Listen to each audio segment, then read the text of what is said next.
क्या देखो, ये 19 के अंदर में इतनी सारी स्वतंत्रताओं को हमने लिख लिया, ठीक है। अब जरा सा इसको एक एक करके समझो। पहली बात तो मैं आपको ये बता दूं, आर्टिकल 19 से लेकर के 22 तक आपको स्वतंत्रता का अधिकार दिया गया है, जबकि 14 से 18 तक समानता का अधिकार दिया गया था। एक एक आर्टिकल में देख लिया हमने किस तरीके से समानता लाने का प्रयास किया गया, लेकिन अब आपको 19 से 22 तक स्वतंत्रता दिया जा रहा है, ठीक है। तो हमारा जो आर्टिकल 19 है उसको 6 खंडों में लिखा गया है, 19 का 1 से लेकर के 19 का 6 तक। तो देखो 19 के 1 को हमने अलग इसलिए लिखा, ये 19 का 1 जो है इसको अलग करके इसलिए लिखा क्योंकि 19 के 1 के अंदर में भी 7 राइट दिए गए थे। कौन कौन सा? 19 के 1 का ए, 19 के 1 का बी, ऐसे करके 19 के 1 का जी तक। ये 19 के 1 के अंदर में इतनी सारी बातें हैं, और 19 के 2 से लेकर कहां तक? 6 तक को इकट्ठा कर दिया, ये वाला था। 19 के 2 से लेकर 6 तक एक जगह लिख दिया, क्योंकि इसमें बात की गई है प्रतिबंध का। प्रतिबंध समझते हैं, रोक ठोक, रिस्ट्रिक्शन का। इसको एक एक साथ में समझाते चलो। प्रतिबंध दिया गया है, कहां से कहां तक? 2 से लेकर के 6 से, समझ गए। अब जरा सा देखो, आर्टिकल 19 का 1 का जो ए है, इसमें क्या लिखा हुआ है? आर्टिकल 19 के 1 के ए के अंतर्गत में भाषण एवं अभिव्यक्ति की स्वतंत्रता दी गई। तो सबसे पहली बात तो कि भाषण और अभिव्यक्ति में आप अंतर समझिए कि भाषण और अभिव्यक्ति में अंतर क्या होता है। उसके बाद इसको समझेंगे। भाषण का मतलब होता है आपके मन में जो विचार चल रहा है उसको बोल करके प्रकट करना भाषण है। नहीं, जैसे मैं अभी क्या कर रहा हूं, हमारे मन में जो विचार आ रहा है उसको मैं बोल रहा हूं, तो इसका मतलब क्या है कि मेरा स्पीच चल रहा है, ये भाषण है। और अभिव्यक्ति का मतलब होता है बिना बोले अपने बात को कह देना, ना बोलना भी बोलना होता है। नहीं, जैसे कई बार आप क्या करेंगे कि मैं पूछता हूं आप लोगों से क्या कि समझ में आया, तो कैसे करते हैं? ये क्या है? आपने बोल करके हाँ कहा कि इशारों से हाँ कहा, तो ये अभिव्यक्ति है। कोई शिक्षक क्लास में आते हैं तो आप नमस्ते बोल के करते हो कि खड़े हो जाते? तो बिना बोले खड़े होकर के आपने कह दिया कि हम आपका सम्मान करते हैं। तो ये क्या है? अभिव्यक्ति है, समझ रहे हैं। आंखों से इशारा करना, जैसे कई बार हम एक दूसरे से करते हैं, मतलब चले क्या, तो इशारे में बिना शब्दों का प्रयोग किए हम हमें जो कहना था हमने कह दिया, ये क्या है? अभिव्यक्ति। डांस करते समय व्यक्ति अपने चेहरे से हाव भाव दिखाता है कि मैं खुश हूं, वो क्या है? अभिव्यक्ति। इसीलिए लोग क्या कहता है नहीं कि तुम्हारा डांस भी अच्छा था और साथ में एक्सप्रेशन भी अच्छे थे, यानी कि डांस के साथ साथ तुम्हारा जो अंदर का जो भाव था वो इशारों से व्यक्त हो रहा था, समझ रहे हैं। तो इसको क्या बोलते हैं? स्पीच, और इसको क्या बोलते हैं? एक्सप्रेशन, समझ रहे हैं। तो बोल करके अपने विचार को कहना भाषण है, और बिना बोले अपने बात को कह देना क्या है? अभिव्यक्ति। जैसे कई बार जाओगे अपने घर, आप लोग नहीं जाओगे, शादीशुदा लोग जाएंगे, हम लोग जाएंगे, तो घर जाकर के अपने वाइफ को कहेंगे क्या खाना बनाया है, तो ये जो मुंह करके बोले इसका मतलब क्या है? वो ये कह रहे हैं कि तुम्हारा नौकर है क्या? तो ये क्या है बताओ? ये अभिव्यक्ति है, उसने व्यक्त कर दिया, बिना बोले व्यक्त कर दिया। तो आपके पास में क्या है? भाषण और अभिव्यक्ति दोनों की स्वतंत्रता है, समझ रहे हैं। यानी आप बोल सकते, स्वतंत्रता है। और स्वतंत्रता का मतलब ही होता है कि आपकी स्वतंत्रता वहीं तक है जहां से किसी दूसरे की स्वतंत्रता का में हस्तक्षेप ना हो। कई बार आप लोग स्वतंत्रता का मतलब ये मत समझ लीजिएगा, अब जैसे मान लो कि हमने कह दिया कि आपको बोलने का भी स्वतंत्रता है और इशारा करने का भी स्वतंत्रता है, नहीं, तो बाहर पिंटू जो है वो एक बड़ा सा टांगा ले आया, और जब मैं क्लास छुट्टी करके दिया तो ऐसे कर रहा है, तो मैं क्या कहूंगा कि अरे ये क्या कर रहा है? तो क्या कहेगा? आप ही ने तो कहा था इशारा करने का मेरा क्या है? स्वतंत्रता है, तो मैं कर रहा हूं। तो ऐसा इशारा नहीं कर सकता। यानी आपकी स्वतंत्रता वहीं तक है जहां से दूसरों को दिक्कत ना हो। स्वतंत्रता का अर्थ ही यही होता है कि उसमें प्रतिबंध है, समझ रहे हैं। तो आपको क्या दिया गया आजादी? भाषण और अभिव्यक्ति का। किसमें? 19 का ए।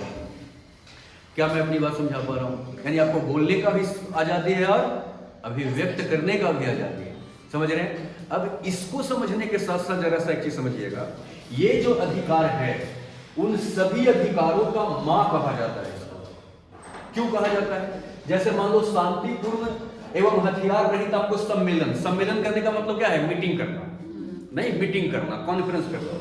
तो जब हमें बोलने का ही अधिकार नहीं होगा, जब अभिव्यक्त ही करने का अधिकार नहीं होगा, तो सम्मेलन करके क्या करोगे? सम्मेलन में बातचीत ही तो होती है। तो यदि ये अधिकार न हो तो इसका कोई मतलब है ही। इसमें से किसी भी अधिकार का कोई मतलब नहीं होगा जब इसको छीन लिया जाए। इसलिए कहा जाता है कि ये सभी स्वतंत्रताओं की क्या है, मां है। कौन? भाषण एवं अभिव्यक्ति। और स्वतंत्रता का नहीं, मैं तो समझता हूं जिंदगी की भी मां है। कई बार जब आप टेंशन वगैरह में रहते हो और आपको बोलने और इशारा करने की आजादी छीन ली जाए तो आप किसी से अपना समस्या को साझा नहीं कर पाओगे, तो आपके दिमाग के ऊपर क्या रहेगा, बर्डन रहेगा। लेकिन जब उस बर्डन को हम किसी से शेयर कर लेते हैं, बेशक से वो हमारा समस्या सोल्व नहीं कर पाता, लेकिन हम हल्का महसूस जरूर करते हैं। इसीलिए कहा जाता है कि सभी स्वतंत्रताओं की ये क्या है, जननी है। समझ रहे हैं? अब जरा सा देखिएगा, सबसे ज्यादा विवाद हमारे संविधान के अंदर में अनुच्छेद 19 को लेकर के खूब सुप्रीम कोर्ट के अंदर में केस गया। जैसे सबसे पहली बात गया प्रेस की स्वतंत्रता। प्रेस समझते हैं? प्रेस की स्वतंत्रता की मामला यहां गया, क्योंकि प्रेस की स्वतंत्रता की बात तो कहीं पर लिखा हुआ है नहीं। प्रेस को आजादी दिया गया है क्या? स्पष्ट रूप से कहीं लिखा हुआ है कि प्रेस को स्वतंत्रता है कि वो कुछ भी लिखे? नहीं। सुप्रीम कोर्ट के अंदर में जब मामला गया तो ऑनरेबल सुप्रीम कोर्ट ने कहा, आदरणीय सर्वोच्च न्यायालय ने कहा कि प्रेस की स्वतंत्रता अलग से लिखने की कोई आवश्यकता नहीं है। क्यों?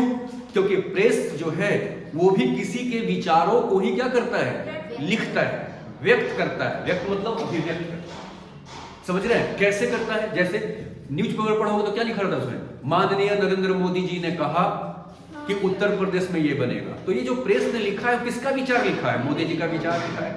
तो ये प्रेस की जो स्वतंत्रता है वो विचार और अभिव्यक्ति की स्वतंत्रता के अंदर ही आता है।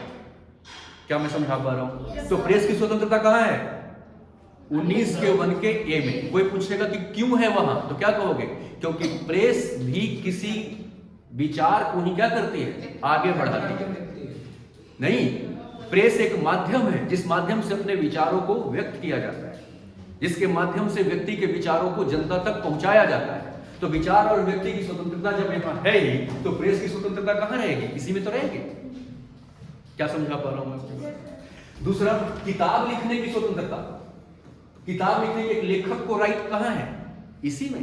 क्योंकि जब हम किताब जिस समय लिख रहे होते हैं उस समय हम कोई विचार ही लिख रहे हैं। जैसे मान लो कि मैं समाज शास्त्र लिखना शुरू करूं, तो समाज शास्त्र के अंदर मैं क्या बताऊंगा, समाज की समस्याएं ही तो बताऊंगा, और वो मेरे विचार से ऐसा है वैसा लिखूंगा और आपको उससे अवगत कराऊंगा। तो किताब भी क्या है, एक विचार ही व्यक्त करना होता है।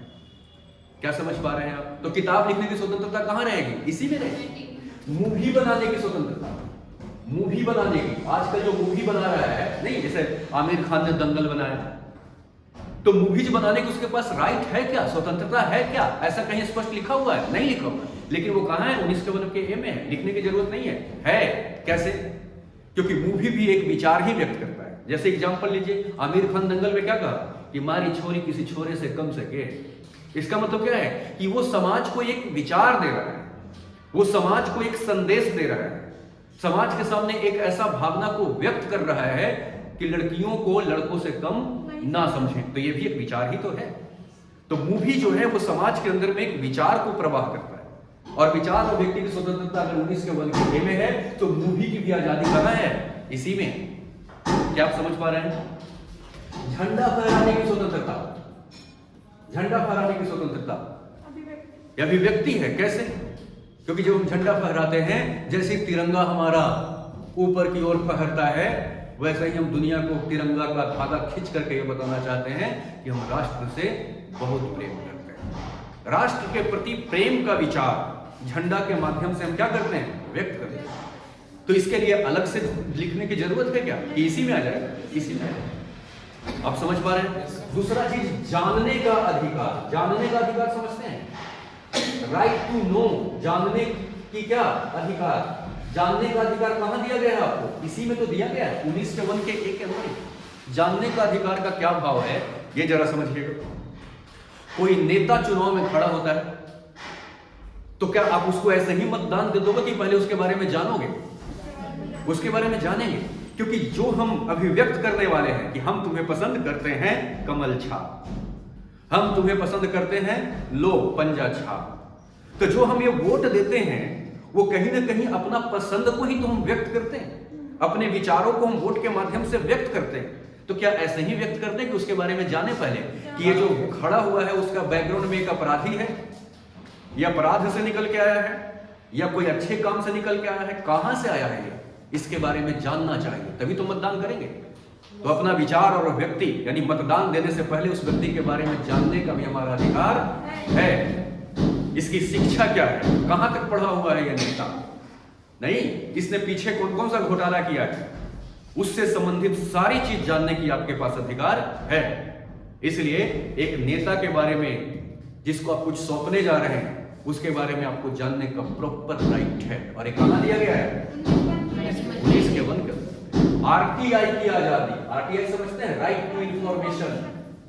राइट टू इंफॉर्मेशन मतलब कोई भी अधिकारी, कोई भी सरकार, आईएएस आईपीएस कोई भी व्हाटएवर, वो कौन सा काम कर रहा है, नहीं क्या सूचना आई है, तुम कोई भी सूचना सरकार से मांग सकते हो और आपको मिलेगी। सुप्रीम कोर्ट का फैसला किस मामले में क्या आया वो भी आरटीआई लगा करके आप निकाल सकते हैं, क्योंकि आपके पास राइट टू इंफॉर्मेशन है। क्योंकि हमारा देश पारदर्शी बना हुआ है, नहीं यानी जो भी हमारे देश के अंदर में काम होगा, ओ माय गॉड, आपको यह भी जानना चाहिए कि लोकतंत्र के अंदर में मालिक कौन होता है, जनता, और बाकी लोग कौन है, हमारे सेवक। तो सेवक को मालिक को हिसाब देना चाहिए नहीं देना चाहिए? तुम्हें हमने जो शक्ति दिया है, जो तुम्हें नेता बनाया है, तो हमारा राइट है कि हम ये जाने कि तुमने कौन कौन सा काम किया है, कितना बाकी है, कितना पूरा किया। नहीं तो आपके पास राइट टू इंफॉर्मेशन है, आरटीआई। नहीं आप कोई भी जानकारी सरकार से मांग सकते हैं, बस अगर वो उसी मामले में आपको मना कर सकती है कि कोई ऐसा इंफॉर्मेशन जो देश के एकता अखंडता को बर्बाद कर सकता है, तो वो इंफॉर्मेशन देने से मना कर देंगे। समझ रहे हैं? लेकिन बाकी चीजों का आप यहां से मांग कर सकते हैं। तो कहने का मतलब कि विचार और व्यक्ति की स्वतंत्रता जितने भी हैं, चाहे वो की मूवी के माध्यम से विचार व्यक्त किया जाए, या किताब लिख करके व्यक्त किया जाए, या झंडा फहरा के व्यक्त किया जाए, जानने का अधिकार, आरटीआई, ये सब प्रेस की स्वतंत्रता, ये सब कहां है? 1991 के ए में ही है। क्या मैं अपनी बात समझा पा रहा हूं? आपके पास पूरा राइट, प्रॉपर राइट, समझ रहे हैं? 1991 का ए। अब जरा सा देखिएगा 1991 का बी क्या कहता है। अच्छा, इससे पहले ये समझिएगा, आपके पास जानने का राइट तो है कि नहीं? अब देखो हमने क्या किया कि यही वाला चीजें दूसरे क्लास में पढ़ाया था, यहां नहीं, कानपुर की बात नहीं कर रहा हूं, बाहर की बात कर रहा हूं। तो बच्चा कह रहा है सर 1991 का ए पढ़ा है, हमें जानने का पूरा अधिकार है। हमने बिल्कुल है 1991 के अंदर में। तो कहता है कि आपके बीवी का नाम क्या है? कह रहा है हमको तुम हमारा पर्सनल पूछेगा, और हम क्यों बताएं? बाहर तुम बोर्ड लगा लगा के फिर उसका नाम लिख लिख के चिढ़ाओगे हमें, नहीं चिढ़ाओगे हैं? तो इसलिए क्या है कि आपको जानने का अधिकार है। इसका मतलब ये थोड़ा ना कि कुछ भी जानो, इसका मतलब ये थोड़ा ना कि आज क्या खा के आए हो, मेरा मन होगा हम बताएं ना बताएं, इसमें तो हमारा व्यक्तिगत चीज है ना ये। इसलिए 19 का 2 जो है, 19 का 2 वो 19 के 1 के ए के ऊपर प्रतिबंध लगाता है। प्रतिबंध मतलब कौन कौन सा मामला में आप नहीं पूछ सकते। जैसे आपको विचार करने का, भाषण देने का स्वतंत्रता है, तो तुम खड़ा हुए और भाषण में गालियां देना शुरू हुए, और पुलिस जब आई तो तुम क्या कहोगे? मेरे पास तो भाषण देने का स्वतंत्रता है। और भाषण का मतलब होता है जो मेरे मन में है वो बोले, तो हमारे मन में यही आ रहा है तो हम यही बोल रहे हैं। तो पुलिस कहेगा तो 19 का 2 नहीं पढ़ा था आराम पर कि इसमें प्रतिबंध भी है, आपको बोलने की आजादी है। इसका मतलब ये नहीं कि आप किसी को हर्ट करें, आपको बोलने का आजादी है। इसका मतलब ये नहीं कि आप देश के खिलाफ बोलें, देश के एकता और अखंडता के खिलाफ बात करें। आपको बोलने का आजादी है, इसका मतलब ऐसी भी आपको आजादी नहीं है कि आप इस तरीके का बात करें, इस तरीके का बात करें कि देश की पूरी व्यवस्था क्या हो जाए, बिगड़ जाए, और इस देश में दंगा जैसा प्रवृत्ति का क्या हो, बोलो, सूत्रपात हो। ऐसा आपके पास आजादी नहीं। क्या आप अपनी बात समझ पा रहे हैं? ये नहीं समझ पा रहे हैं? तो ये 19 समझ रहे हैं, मतलब कि 19 के 1 के ए के अंदर में जो स्वतंत्रता दिया गया है, उसके अंदर में 19 के 2 से क्या किया गया है बताओ? इसके ऊपर प्रतिबंध भी लगाया गया कि आप इस मामले में अपना कोई बात नहीं कर सकते। क्या मैं अपनी बात समझा पा रहा हूँ? इसके बाद क्या 19 के 2 में कि शांतिपूर्ण एवं हथियार रहित सम्मेलन करने का अधिकार। सम्मेलन मतलब क्या? मीटिंग। आपको मीटिंग करने का अधिकार है कि नहीं है? प्रॉपर राइट है आपको मीटिंग करने का, समझ रहे हैं? लेकिन इसका मतलब ये नहीं कि आप हंगामा मचाएं। आप मीटिंग करिए, कैसे करिए? शांतिपूर्वक करिए, शांतिपूर्वक मीटिंग करिए, सरकार को कोई प्रॉब्लम नहीं है। हथियार रहित मतलब बिना हथियार के मीटिंग करिए। अब ऐसा थोड़ी ना होगा कि आप हथियार लेकर के जाके मीटिंग करो, सम्मेलन करोगे, तो सरकार क्या करेगी? आपको अरेस्ट कर लेगी। यानी इसके अंदर में 1 में जो आपको मीटिंग करने का राइट दिया गया है, सम्मेलन करने का राइट दिया गया है, वो कैसे दिया गया है? शांति और बिना हथियार के, समझ रहे हैं? तो इसके ऊपर 19(3) का प्रतिबंध लगाया गया। 19(3) क्या है? प्रतिबंध है। किसके ऊपर? 19(1) के ऊपर कि आप मीटिंग कर सकते हैं। कैसे कर सकते हैं? तो शांतिपूर्वक एवं क्या हथियार नहीं। इसके साथ साथ क्या क्या प्रतिबंध है? ऐसा कोई भी आप मीटिंग नहीं कर सकते जो देश के खिलाफ हो। आप ऐसा कोई भी मीटिंग नहीं कर सकते जिसके अंदर में बॉम्ब बनाने का आप प्लान कर रहे हैं। ऐसा कोई भी मीटिंग नहीं कर सकते जिससे देश की एकता और अखंडता बिगाड़ने का प्रयास करने वाले हो।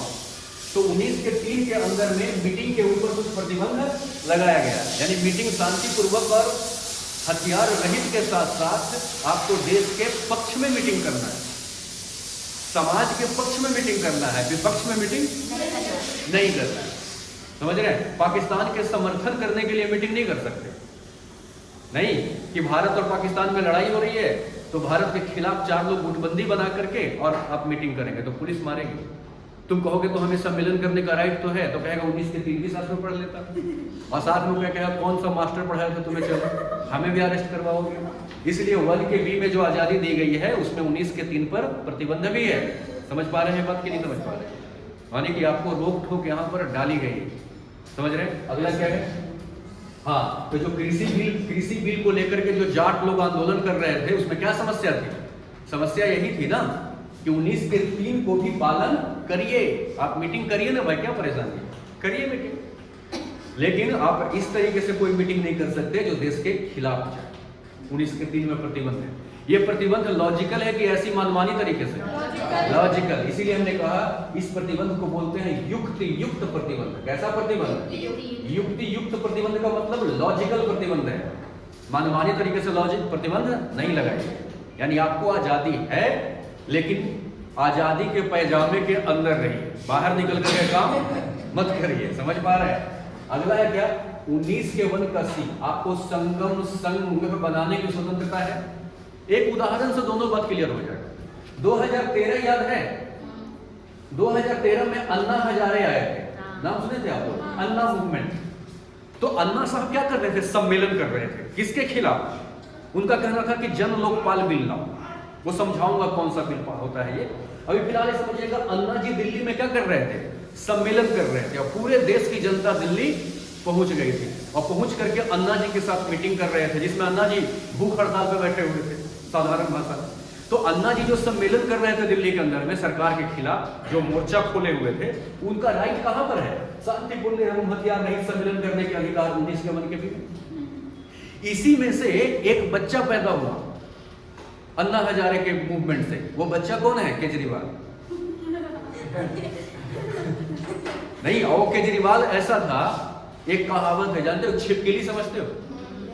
छिपकली कहने का मतलब कि छिपकली को तवे पे भुना गया, और क्योंकि ये बच्चा जो है वो जिद कर रहा था कि मुझे छिपकली खाना है, छिपकली खाना है, छिपकली खाना है, छिपकली खाना है। तो अन्ना हजारे जी ने कहा कि भून दो भाई। तो भूनने के बाद कहा कि मुझे आधा खाना है। तो छिपकली को काटा गया, तो बोले कि नहीं, पहले आधा आप खाओ।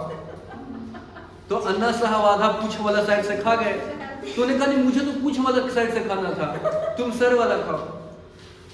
तो छिपकली भुनवा करके दोनों छिपकली खिलवा दिया किसको? अन्ना हजारे को। अन्ना हजारे छिपकली के जहर से बेचारे आंदोलन से मर गए, और इस आंदोलन से पैदा हो गया ये बच्चा। कौन? केजरीवाल साहब। और ये देश का क्या हो गया? एक नया पार्टी बनाया। कौन सा पार्टी? आम आदमी पार्टी। तो संघम या संघ बनाने का राइट कहाँ है? 19(1) यानी आप पार्टी बना सकते हैं, आप कोई भी समूह बना सकते हैं, समझ रहे हैं? यानी पार्टी और समूह बनाने का अधिकार आपके पास में है। नहीं आया बात समझ में? क्या आ गया? तो ये पार्टी बनाने का राइट कहाँ है? 19(1) के अंदर।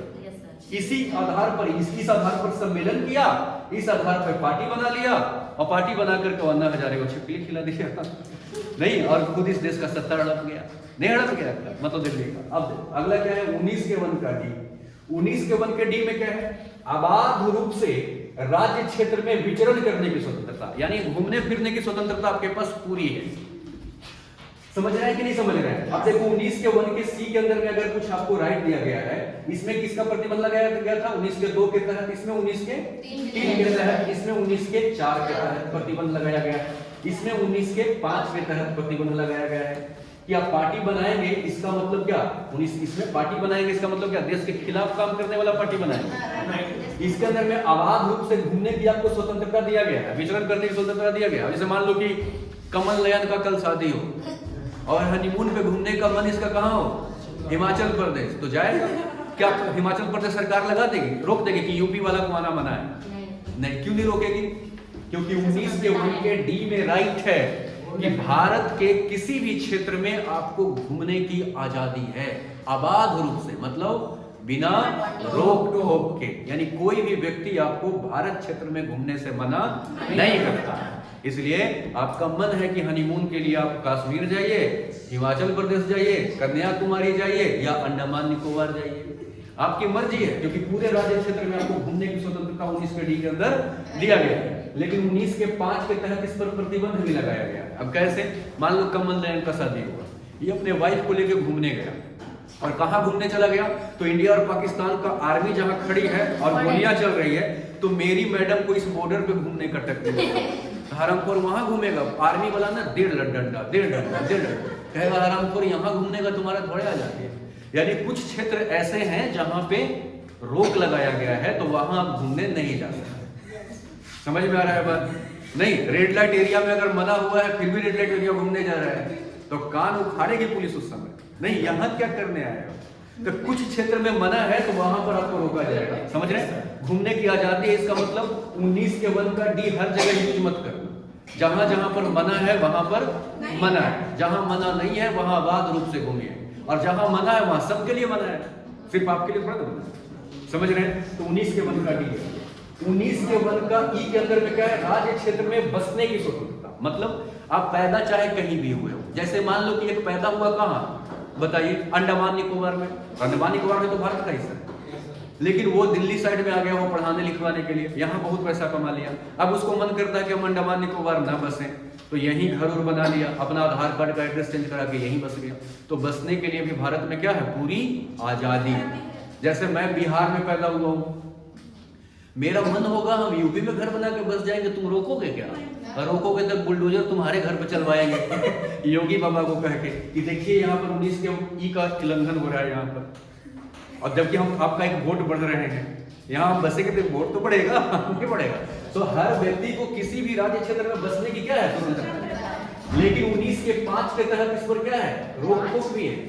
5-5 ये दोनों 5-5 समझेगा। 19 के 5 जो है वो डी पर और ई पर दोनों पर प्रतिबंध लगाता है। 19 के 5 क्या प्रतिबंध लगा रहा है? अब मान लो हमारा बसने का मन हो गया कानपुर में, लेकिन कानपुर वालों ने सब मीटिंग करके तय कर लिया कि इस मास्टर को प्लॉट नहीं बेचना है, तो घर कहां बनाएंगे? तो हमने सोचा कि कोई बात नहीं, हम रोड पर ही घर बना देंगे।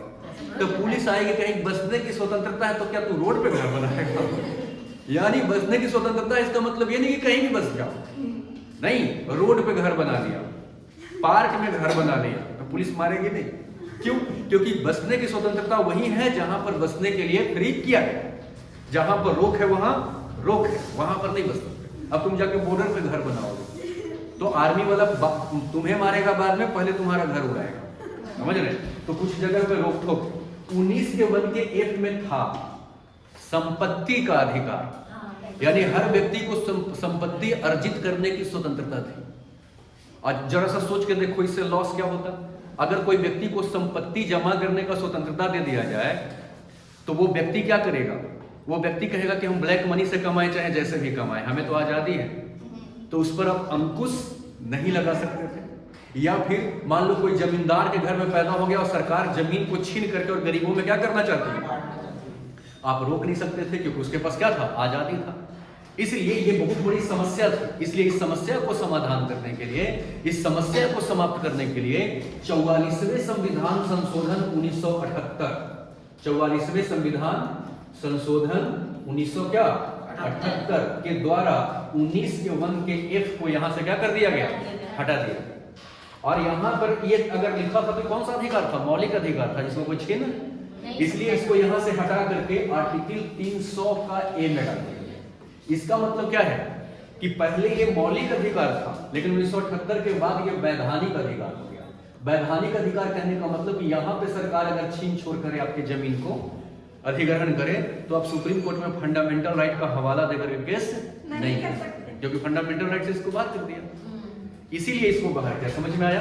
अब नहीं है ये वाला 19 के 1 का F। क्या है 19 के 1 का G?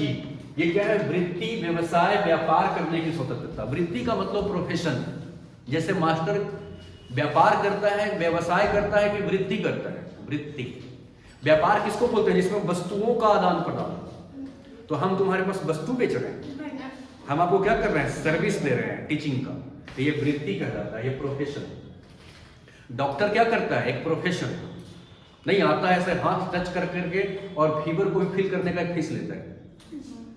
फीवर है 500 रुपए जमा करो, तो वो क्या कर रहा है? आपको सर्विस दे रहा है। तो हमारे भारत के अंदर में वृत्ति करने का भी स्वतंत्रता है।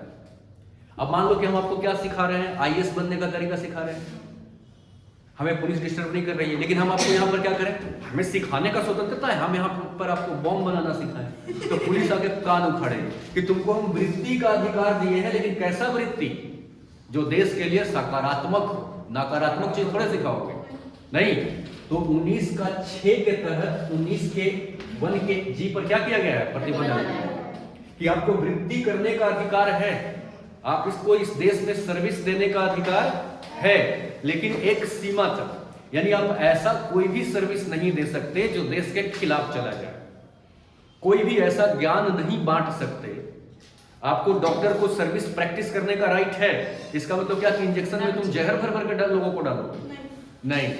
तो यहाँ पर रोक ठोक है 19 के 6 के तहत, समझ रहे हैं? व्यवसाय करने का अधिकार है, व्यापार करने का अधिकार है, मतलब कि ठेले पर भिंडी लेकर के बोलो भिंडी ले लो, तो कोई समस्या नहीं है, क्योंकि ये व्यापार है, व्यवसाय है। नहीं, लेकिन तुम दारू का बोतल रख लो, थोड़ा गांजा रख लो, थोड़ा भांग रख लो, उसके बाद तो गांजा ले लो, तो पुलिस वहां पर चटाचट मारेगा कि आपको व्यापार और व्यवसाय का राइट है। इसका मतलब है गली गली में घूम के दारू बेचेगा? व्यापार और व्यवसाय का राइट है, इसका मतलब क्या? बॉम्ब लेके बेचेगा? बॉम्ब ले लो, ये नहीं कर सकते। क्यों? क्योंकि 19 के 1 के 6 में क्या है? प्रतिबंध है। ये आर्टिकल टोटल क्या है? 19 है। क्या 19 समझा पाया? 19 के अंदर में क्या क्या राइट दिया हुआ है? विचार, अभिव्यक्ति, लेकिन उस पर 19 के 2 के तहत रोक। क्या आप समझ पा रहे हैं बात? हर राइट पर, जितने भी आपको राइट दिए गए हैं, उन सभी राइट के ऊपर क्या है बताइए? आर्टिकल 19 जो हम लोगों ने अभी समझा, इस पर क्या क्या प्रभाव और कब कब कौन कौन सा इफेक्ट इस पर पड़ता है, ये देखिए। जैसे हमारे जीवन में ना 2 तरह की स्थितियां होती हैं। एक होता है सामान्य स्थिति। सामान्य स्थिति समझते हैं? मतलब क्या? जनरल कंडीशन, मतलब ठीक ठाक लाइफ रहती है। और एक हो जाता है विशेष स्थिति, जिसमें मतलब इमरजेंसी केस आ जाता है। विशेष स्थिति। आप लोगों ने कई बार देखा है कि हमारे देश के अंदर में, या आपको थोड़ा सर्दी जुकाम आ गया, तो ये सामान्य बीमारी है, तुरंत हॉस्पिटल में जाओगे तो आपको थोड़े ना बेड पर एडमिट करा के उस पर ले जाएगा, स्ट्रेचर पे दौड़ा के, चलो इसको बहुत ज्यादा बीमार हो गया, सर्दी हुआ है। ऐसा नहीं होता। हाँ, ऐसे नेताओं और हीरो के बाल बच्चों के साथ होता है, क्योंकि स्थिति सामान्य है, इसमें इतना विशेष ट्रीटमेंट की जरूरत नहीं। लेकिन अब मान लो कि बहुत बड़ा एक्सीडेंट हो जाए, तो एक विशेष कंडीशन। उसी तरीके से हमारे देश में भी 2 प्रकार की स्थितियां होती है। जैसे अभी हमारे देश की स्थिति कैसी है? सामान्य स्थिति। एक विशेष स्थिति हो जाता है, जिसको आप क्या कहते हो? इमरजेंसी। समझ रहे हैं? इमरजेंसी आ जाती है देश में। तो एक्चुअली क्या है कि हमारे देश के अंदर में विशेष स्थितियों में जो आपातकाल लगता है, आपातकाल समझते हैं? हाँ, आपातकाल। तो हमारे देश के अंदर में जब विशेष स्थिति हो जाती है, तो वहां पर क्या लगा दी जाती है? इमरजेंसी लगा दी जाती है। और ये जो आपातकाल होता है वो 3 तरह का होता है। एक होता है राष्ट्रीय आपातकाल। क्या होता है? राष्ट्रीय आपातकाल। यह आर्टिकल कितने में है? 352। आर्टिकल 352 राष्ट्रीय आपातकाल। इसको जरा सा समझिएगा कि ये कब लगता है। इसका लगाने का 3 आधार है। चाहे तो कोई बाहरी आक्रमण हुआ हो, बाहरी आक्रमण समझते हैं, जैसे मान लो कि चाइना भारत पे अटैक कर दे या पाकिस्तान भारत पे अटैक कर दे, इसको क्या कहोगे? बाहरी आक्रमण, अटैक। और एक होता है कि अटैक नहीं हुआ बल्कि युद्ध हो रहा है, मतलब वो भी मार रहा है हम भी मार रहे हैं, समझ रहे हैं? या दूसरा स्थिति क्या हो जाए? युद्ध की स्थिति हो जाए 2 देशों के बीच में। या तीसरा स्थिति है सशस्त्र विद्रोह। सशस्त्र क्या? विद्रोह। विद्रोह समझते हैं? बाहर के अंदर में नहीं बल्कि देश के लोगों ने ही क्या कर दिया हो? विद्रोह कर दिया हो, लेकिन बॉम्ब और हथियार के साथ। सशस्त्र विद्रोह, शस्त्र के साथ विद्रोह किया हो। जैसे अन्ना हजारे भी देश का विरोध कर रहे थे, सरकार का विरोध कर रहे थे, सरकार का विरोध कर रहे थे, लेकिन वो शस्त्र लेके कर रहे थे क्या? लेकिन शस्त्र कैसा है? जैसे नक्सलवादी लोग करता है, निर्दोष को पकड़ के गोली मारता है ताकि सरकार उसके लिए कुछ करे, तो वो सशस्त्र विद्रोह। तो ये 3 चीजें अगर हमारे देश में पाई जाएं तो इस आधार पर हमारे देश में क्या लग जाता है? राष्ट्रीय। 1975 में के पहले हमारे यहाँ यह सशस्त्र विद्रोह शब्द नहीं था, यहाँ पे आंतरिक विद्रोह क्या था? अशांति था। लेकिन इंदिरा गांधी ने आंतरिक अशांति के नाम पर 1975 में क्या कर दिया था? आपातकाल लगा दिया और लोगों के ऊपर इतना अत्याचार किया कि बाद में संविधान में संशोधन करके और यहाँ पर क्या लिख दिया गया? सशस्त्र विद्रोह। यानी आंतरिक अशांति के नाम पर अब आपातकाल नहीं लगेगा। ये 3 स्थितियां जब होती है तो हमारे देश में क्या चलता है? लगता है राष्ट्रीय आपातकाल। और राष्ट्रीय आपातकाल जैसे घोषित हो जाता है तो पूरे शक्ति राज्य से निकल के कहां चला जाता है? राष्ट्रपति के पास। और जैसे ही राष्ट्रीय आपातकाल लगता है, मतलब 352 समझ रहे हैं? राष्ट्रीय आपातकाल जैसे ही लगता है तो आर्टिकल 358 ये कहता है कि आर्टिकल 19 में जितनी भी स्वतंत्रताएं दी गई थी ये सारी स्वतंत्रताएं रद्द हो जाएंगी, समाप्त हो जाएंगी। माने जैसे ही राष्ट्रपति ये कहेंगे कि हम 352 का प्रयोग करते हैं अभी से, तो समझ लीजिए कि आर्टिकल 19 क्या हो गया? समाप्त हो गया, रद्द हो गया। इसके लिए अलग से कोई बोलने की जरूरत नहीं है, इसके साथ ही ये रद्द हो जाता है, समझ रहे हैं? लेकिन जैसे ही राष्ट्रपति राष्ट्रीय आपातकाल को क्या करते हैं? वापस लेते हैं, तो स्वतः आर्टिकल 19 क्या हो जाता है? लागू हो जाता है, जिंदा हो जाता है। इसका मतलब घूमने फिरने की स्वतंत्रता, भाषण देने की स्वतंत्रता सब क्या हो जाएगा? तो 1975 ईस्वी में इंदिरा गांधी ने यही वाली आपातकाल लगाई और लगा करके लोगों को गूंगा बना दी। गूंगा बनाना मतलब जो भी उनके खिलाफ बात कर रहा था उसको उठाओ, क्योंकि 19 रद्द हो चुका है, आप बोल नहीं सकते, घूमने फिरने नहीं सकते, आप सम्मेलन भी नहीं कर सकते, जहां भी कोई सम्मेलन कर रहा है चलो इसको उठाओ। तो उस समय इंदिरा गांधी तानाशाह हो गई थी, जो मन में आ रहा था वो कर रही थी। क्यों कर रही थी समझ में आ रहा है? क्योंकि 352 लग गया था, और 352 लगने का मतलब 19 खत्म, और उसके बाद 19 खत्म मतलब आपकी स्वतंत्रता छिन गई, और जब छिन गई तो उस आधार पर पुलिस आपको अरेस्ट करेगी, समझ रहे? लेकिन कोई भी राष्ट्रीय आपातकाल लग जाए, आर्टिकल 20 और 21 किसी भी कीमत पर सस्पेंड नहीं होगा। 20 और 21 राष्ट्रपति चाह करके भी सस्पेंड नहीं कर सकते, लेकिन 19 यहां स्वतः क्या हो जाता है? समाप्त हो जाता है। कोई और अगर स्वतंत्र, जैसे 20 और 21 को तो छीन ही नहीं सकते, कोई और अगर स्वतंत्रता छीननी हो उनको, तो उसके लिए उनको अध्यादेश जारी करना पड़ता है। अब समझो कि 19 जो है वो तो बिना मतलब के सस्पेंड हो गया, बिना अध्यादेश के, लेकिन दूसरा कोई आर्टिकल अगर इनको छीनना हो इस दौरान, तो उसके लिए अध्यादेश आर्टिकल 123 में दिया गया है राष्ट्रपति को पावर कि राष्ट्रपति क्या करेंगे? अध्यादेश जारी करेंगे। अब अध्यादेश क्या होता है? अध्यादेश जिस प्रकार से आपके यहाँ अधिनियम होता है, लॉ होता है, उसी प्रकार से अध्यादेश होता है। फर्क बस इतना है कि जब राष्ट्रीय आपातकाल लगता है तो उस समय विधान का जितने भी कार्यवाहियां है वो क्या हो जाता है? रुक जाता है, ठप। यानी कोई नया कानून उस समय बनेगा नहीं। लेकिन उस नियम की अगर जरूरत है तो राष्ट्रपति ऐसे ही उसको क्या कर देते हैं? जारी कर देते हैं। और जब उसको राष्ट्रपति जारी कर देते हैं तो वो नियम जैसा ही लागू होता है, लेकिन उसको क्या कहा जाता है? अध्यादेश। अध्यादेश और नियम, अधिनियम में क्या फर्क है? अधिनियम अगर लोकसभा राज्यसभा से पास हो गया, राष्ट्रपति साइन कर दिए, तो वो अधिनियम हो गया, और ये अधिनियम सदा के लिए लागू होता है, परमानेंट हो जाता है। लेकिन अध्यादेश तभी तक लागू रहता है जब तक इमरजेंसी होता है। लेकिन इसकी पावर पूरी कैसी रहती है, लॉ जैसा ही रहती है। बस फर्क यह है कि अधिनियम अस्थायी होता है और अध्यादेश अस्थायी होता है। अध्यादेश जारी कौन करता है, राष्ट्रपति। राष्ट्रपति जारी करके किसी भी आर्टिकल को सस्पेंड कर सकते हैं, लेकिन 20 और 21 को किसी भी कीमत पर नहीं करेगा। 19 तो खुद ही खत्म हो जाता है। अभी एक चैप्टर ही है इसका इमरजेंसी अलग से, बस अभी इतना समझा रहा हूं कि 19 पर क्या क्या फर्क पड़ता है, समझ रहे हैं। तो 352 लगेगा तो 19 खुद जाएगा। अगला क्या है, राष्ट्रपति। एक तो राष्ट्रीय आपातकाल हो गया, दूसरा क्या है, राष्ट्रपति शासन। 3 तरह का राष्ट्रपति शासन कितने में लिखा हुआ है, आर्टिकल 356 में। अगर राष्ट्रपति ने 356 का प्रयोग किया, ये 356 कैसे लगता है, जब कोई भी राज्य संविधान के अनुसार शासन न चलाए। संविधान के अनुसार अगर शासन न चलाए तो राष्ट्रपति क्या कर लेते हैं, राष्ट्रपति शासन लगा देते हैं, 356 का प्रयोग कर लेते हैं। ये कब लगता है, जब ये 3 बात हो।